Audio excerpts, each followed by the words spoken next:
Hi friends. YSR Congress పార్టీని Telugu Desam party దెబ్బకు దెబ్బ కొట్టినట్టు మరి సేమ్ యాజ్ ఇట్ ఈస్‌గా ఏదైతే 2019లో అధికారంలోకి వచ్చిన వైఎస్ఆర్ కాంగ్రెస్ పార్టీ 2026 వరకు మరి సోషల్ మీడియా అకౌంట్లను, అలాగే టీడీపీ మరి డిజిటల్ మీడియాను ఏ విధంగా అయితే ఇబ్బంది పెట్టిందో మొత్తానికి అదే పందాను టీడీపీ కూడా అనుసరిస్తున్నట్లు సమాచారం. మొత్తానికి మరి ఏదైతే దాదాపు 25 లక్షలకు పైగా ఫాలోవర్లు ఉన్న మరి వైసీపీ ఫేస్‌బుక్ అకౌంట్‌నైతే మొత్తానికి ఇండియాలో పనిచేయకుండా మరి చేసిందని, మరి దీని వెనుక ఖచ్చితంగా టీడీపీ ఉందని అయితే రాజకీయ విశ్లేషకులు భావిస్తున్నారు.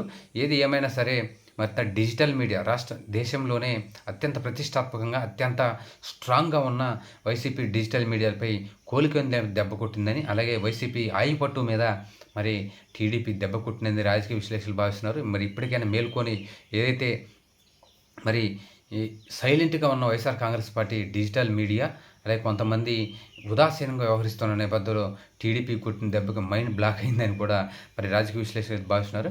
మొత్తానికి ఈ టీడీపీ కొట్టిన దెబ్బ ఖచ్చితంగా YSR Congress party digital media మేల్కొంటుందని, ఏదైతే మరి రాబోయే రోజుల్లో మరి డిజిటల్ మీడియా ద్వారానే మరి 2019లో అధికారంలోకి వచ్చిన వైఎస్ఆర్ కాంగ్రెస్ పార్టీ ఖచ్చితంగా రాబోయే రోజుల్లో టీడీపీపై మరింత పోరాడేందుకు సమాయత్తమవుతున్న సమయంలోనే టీడీపీ కోలుకోలేని దెబ్బ కొట్టిందని మరి టీడీపీ, అలాగే రాజకీయ విశ్లేషకులు కూడా భావిస్తున్నారు. మొత్తానికి దీని వెనుక టీడీపీ ఉందని, మరి రాబోయే రోజుల్లో వైఎస్ఆర్ కాంగ్రెస్ పార్టీ మరి కేంద్ర ప్రభుత్వానికి అప్పీల్ చేసిన నేపథ్యంలో, అలాగే కోర్టులో కూడా పిటిషన్ వేసింది. కోర్టు కూడా అలాగే మెటా, అలాగే వాట్సాప్ మరి సంబంధించిన వాటికి నోటీసులు అయితే జారీ చేయడమైంది. అసలు ఎందుకు వైఎస్ఆర్ కాంగ్రెస్ పార్టీ ఫేస్బుక్ అకౌంట్ను సీజ్ చేశారని మరి నోటీసులు అయితే జారీ చేయడమైంది. మరి రాబోయే రోజుల్లో వీటిపై మరి మెటా ఈ సంస్థలు ఎటువంటి నివేదికలు మరి హైకోర్టుకు సమర్పిస్తాయో రాబోయే రోజుల్లో చూడాల్సిన అవసరం ఉంది. మొత్తానికి వైఎస్ఆర్ కాంగ్రెస్ పార్టీ మరి ఉదాసీనంగా వ్యవహరించకుండా ఖచ్చితంగా మేల్కొని ఉంటే ఈ పరిస్థితి వచ్చేది కాదని రాజకీయ విశ్లేషకులు భావిస్తున్నారు.